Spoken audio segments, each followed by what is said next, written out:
In local matters, voters in Delaware are heading to the polls today to decide the fate of one incumbent lawmaker who hasn't faced a primary challenger in nearly 2 decades, serving as senator. First-time progressive candidate Kerri Harris will face off against three-term Democratic Senator Tom Carper. He also served as the state's governor for 8 years and also served in the House of Representatives.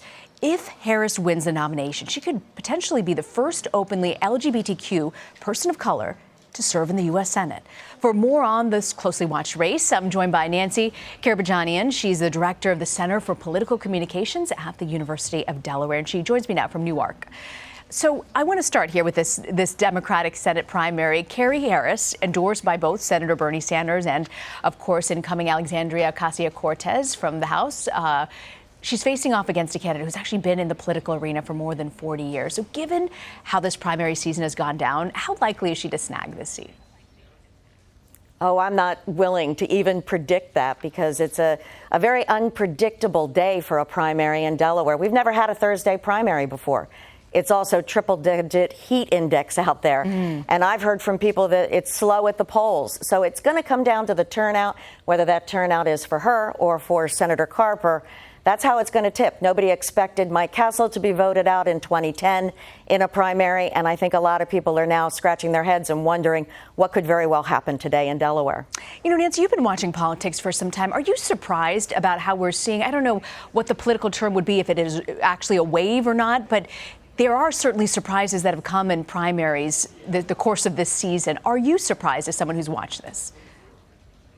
I am surprised. In some ways, I feel that there's always a pendulum swinging. And I think that in 2016, it swung, and it has just taken that momentum and swung over. And I feel that we're all kind of on a ride right now, just waiting to see where our political culture and our society is going to shake out. I don't think we're going to get back to the middle. I don't think we're going to get further right or further left. I have no idea because it is so unpredictable, especially with an electorate that's just so angry and frustrated by what they see is not happening either for them or for their state. And, you know, just last night, former Vice President Joe Biden issued a robocall endorsing Senator Carper. Is that unusual? It is unusual for Senator Biden to be involved in elections ever since he went to the White House. However, it is not unusual for the vice president to be involved with Tom Carper. They worked very closely on the Hill for a very long time when the vice president was a senator and the senator was a congressman. That's the Delaware way. And they have worked together on many issues for the country and for the state. So I wasn't surprised by it. Perhaps more of, actual physical appearances on behalf of the Democrat incumbent would have been something that would have totally shocked me.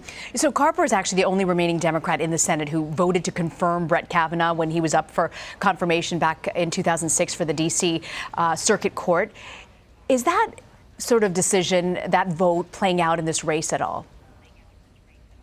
Very little. I think that it was in the beginning, but the senator shot it down.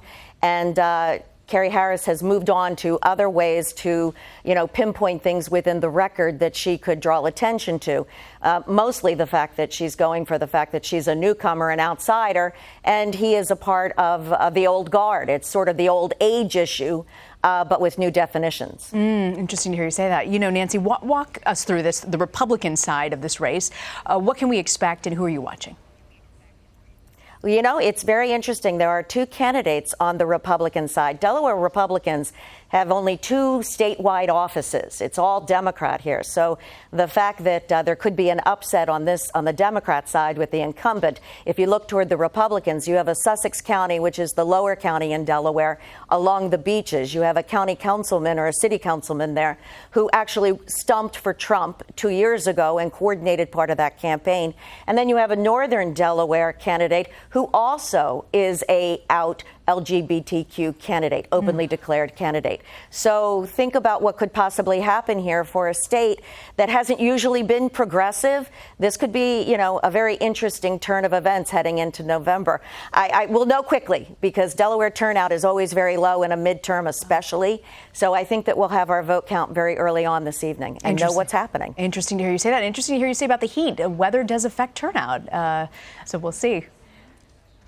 Nancy Karibjanian, thank you It so much certainly for will. joining I think us. people want to stay home. I can't Thank blame you. them, but we hope they get to the polls. Nancy Karibjanian, thank you so much for joining us.